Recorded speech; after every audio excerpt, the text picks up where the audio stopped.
हाजी side में दो, बैठो जी बैठो।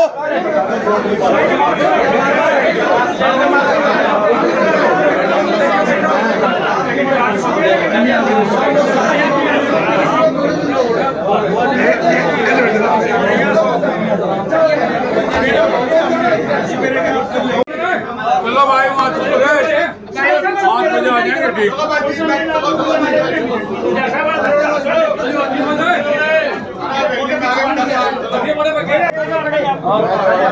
हाँ जी इधर इधर इधर। हाँ जी सर सर सर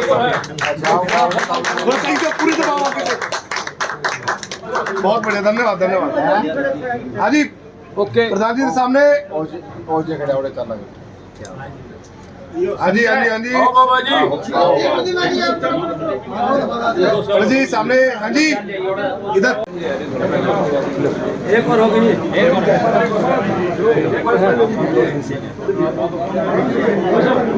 लगी रहे वीडियो। हाँ जी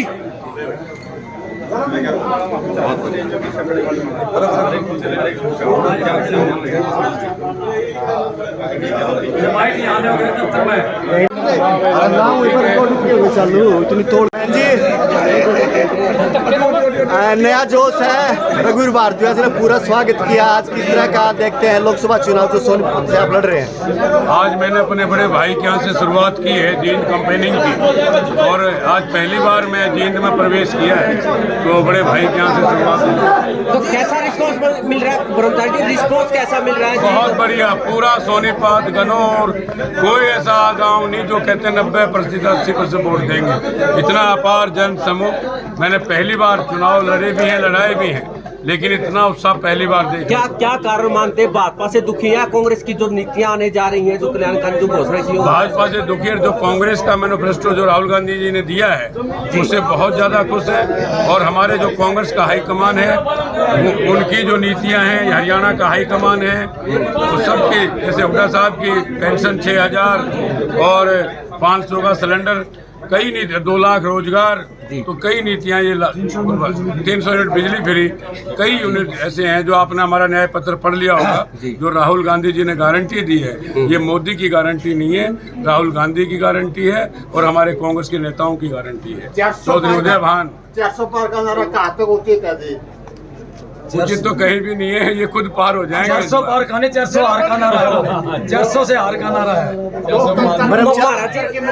महाराज जी भाजपा पर बार बार जात पात धर्म के आरोप लगते रहे हैं, क्या कुछ लगता है वो विकास की बात करती नहीं? लेकिन विकास नहीं, वो आपस में भाईचारा खराब करना, धर्म के खिलाफ बोलना, आपस में लड़ाना, ये जातियों का लड़ाना, यही काम भाजपा का है। तो अतीत के अंदर 2014 या 2019 में कांग्रेस यहाँ से जीत नहीं पाई थी, लेकिन आप कह रहे हैं कि अच्छा उत्साह दिखाई दे रहा है लोगों में, क्या कुछ दावा कर रहे हैं और क्या आह्वान? देखिए भैया, जिस दिन से टिकट मिला तब से भी मुझे नहीं पता था, जो भूमिका बनाने वाले यहीं पर मेरे साथ बैठे हैं, मुझे जानकारी नहीं थी कि मुझे यहाँ से चुनाव लड़ना है। मैं एक शादी में आया था, सुभाष जी मिल गए वहाँ, मेरे भतीजे की एक शादी थी पिल्लू खेड़ा मंडी, वहाँ से चर्चा शुरू हुई। पता नहीं वो चर्चा इतनी हुई, अगले दिन तो टेलीफोन आने शुरू हो गए।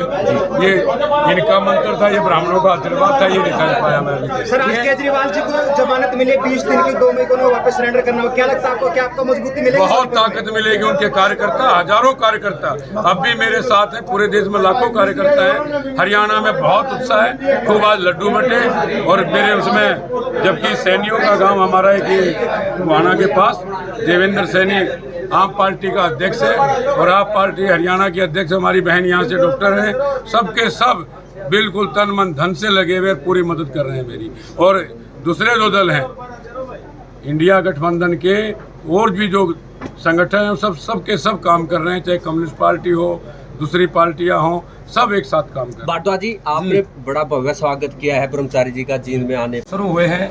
ये जींद ही नहीं, पूरा सोनीपत लोकसभा के 9 क्षेत्रों की एक आवाज थी। जिस प्रकार से इनके साथियों ने ऊपर इनका नाम पहुंचाया और जनता की आवाज थी वे जींद की मिट्टी का लाल, जिन्होंने हमारा गर्व पूरी सोनीपत लोकसभा के 9 क्षेत्रों का हरिद्वार तक पहुंचा करके माँ गंगा जैसे पवित्र आत्मा यहाँ उन्होंने तप करके एक संत का रूप धारण किया। और अब इनकी इच्छा थी कि मैं जहाँ जन्मा हूँ उस जमीन का, उस लोकसभा का मैं अपना ऋण उतारूं और एक काम करके दिखाऊं। जिस प्रकार से वहाँ मैंने देखे खुद, जब बाढ़ आई थी हरिद्वार में, अपनी धोती ऊपर बांध करके कसी लेकर के ट्राली में बाजार की सारी मिट्टी उठाई। और ऐसे सेवक, ऐसे समाज सेवक नेता किसको मिले, और ये गर्व से हमारा सीना ऊंचा हो जाता है। अब भारत नहीं, विदेशों तक जींद और सोनीपत लोकसभा का डंका बजा। और जब इनकी जीत इनके दूसरे नंबर के जो आएंगे उसके वोटों से भी दोगुनी होगी, उस टाइम हमारी सोनीपत की जनता का पूरा देश स्वागत करेगा और धन्यवाद करेगा। और ये भी तन मन धन से अपना पूरा जीवन अपनी लोकसभा को दे करके आम गरीब आदमी जिसकी भारतीय जनता पार्टी की जन विरोधी नीतियों से तंग है, उनको न्याय दिलाने का काम करें। भारद्वाज जी, सीधा और स्पष्ट सा सवाल, आप जिन के भाजपा ने एक कार्यक्रम किया था जिसमें कहा गया था कि ब्राह्मण समाज के लोगों को एक होटल में बुलाया गया है, वो जो रुख है, जो वहाँ कोई जा रहा है या नहीं जा रहा है, उस पर क्या कुछ कहेंगे? उनको इधर लाने के लिए क्या कुछ करेंगे? देखिए पत्रकार महोदय, आप भी समझते हैं इस बात को, आप भी इनके लोगों को जानते हैं जी। जब से यहाँ टिकट मिली भारतीय जनता पार्टी के आदमी को, उसके रिश्तेदारों ने भी ये आवाज उठाई कि जब तक हमें ऐसी उम्मीद है कि सतपाल ब्रह्मचारी को टिकट मिलेगी, हम आपकी गाड़ी के अंदर नहीं बैठेंगे। और वो टिकट मिली और उन्होंने प्रयास किया, कोई व्यक्ति उनकी गाड़ी में नहीं बैठा। आज पूरा समाज सतपाल ब्रह्मचारी के साथ खड़ा है, कांग्रेस पार्टी के साथ खड़ा है, सभी समाज, छत्तीस बिरादरी ब्रह्मचारी के साथ खड़े हैं। वोटों से यही अपील है, भाई मेरे को जिताओ और सोनीपत का विकास पाओ। ठीक है जी, ठीक है। से नोट करें इसको। बताएं। जब से हरिद्वार गए हैं तब से हमारा हरियाणा का कोई भी व्यक्ति यहाँ से महाराज चाचा की बात ना करना जी। सुनो, एक मिनट। हमारा हरियाणा का कोई भी व्यक्ति यहाँ से टेलीफोन कर देता है कि महाराज जी कोई गाड़ी एक्सीडेंट होगी, महाराज जी वहाँ इंसिडेंट हो गया, फौरन गाड़ी उठा करके वहाँ पहुँचते हैं, अस्पताल में जाते हैं, पुलिस थाने में जाते हैं और उस व्यक्ति को वहाँ तक घर तक पहुँचाने का काम करते हैं। पूरा हरियाणा का ये रक्षा कवच बने हुए हैं। धन्यवाद।